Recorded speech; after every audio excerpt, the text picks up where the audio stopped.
Tahu nggak teman-teman, riset kita itu bisa anti Tuhan loh. Kok bisa? Bisa banget.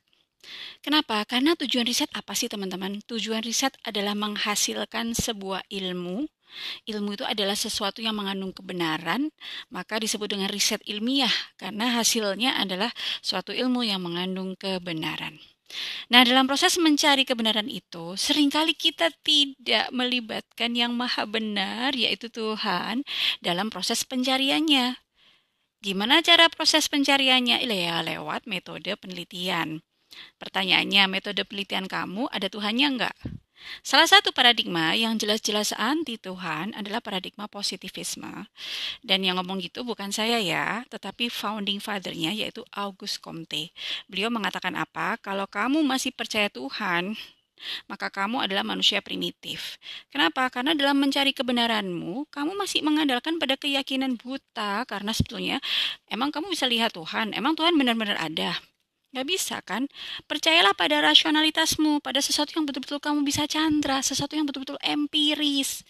Kalau enggak, jangan jadikan itu ilmu pengetahuan. Nah, loh.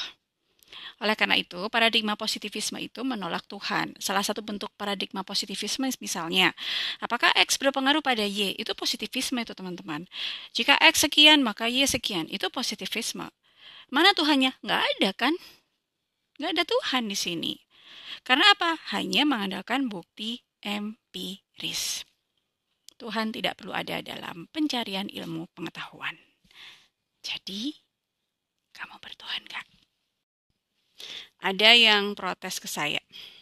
Kalau kamu nggak suka teknologi, kamu nggak suka dan mengkritik habis positivisme, kamu nggak suka modernisasi barat, harusnya kamu tuh nggak usah pakai laptop, handphone, dan internet.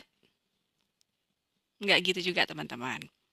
Tahu nggak, teknologi terkini seperti artificial intelligence itu tidak mungkin ada kalau nggak ada algoritma. Dan teman-teman tahu algoritma berasal dari kata apa? Algoritma adalah nama seorang cendekia muslim yaitu Al-Khwarizmi. Al-Khwarizmi adalah bapak matematika dan aljabar dunia. Yang tanpa beliau tidak ada itu namanya angka 0. Dan kita tahu bahwa angka 0 dan 1 menciptakan biner. Yang program biner ini adalah dasar dari algoritma, dasar dari pemrograman, dasar dari semua teknologi yang kita pakai sekarang. Nah, yang terjadi teman-teman adalah ilmu yang waktu itu digagas oleh Al-Khawarizmi dan Al-Khawarizmi bicara tentang angka dan kebesaran Tuhan.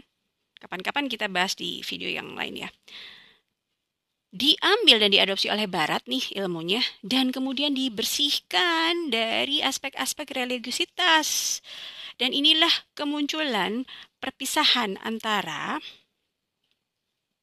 agama dan Tuhan. Dan inilah teman-teman yang kita sebut sebagai sekularisme.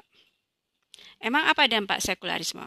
Dampaknya yang seperti ditulis oleh Yuval Noah Harari dalam buku Homo Deus, kita adalah manusia-manusia yang sudah sangat percaya saja kepada rasio kita, akal kita, manusia-manusia positif yang tidak lagi percaya pada Tuhan, cukup percaya pada ini untuk tidak mengatakan bahwa ngitung sama kalkulasi itu salah loh ya teman-teman.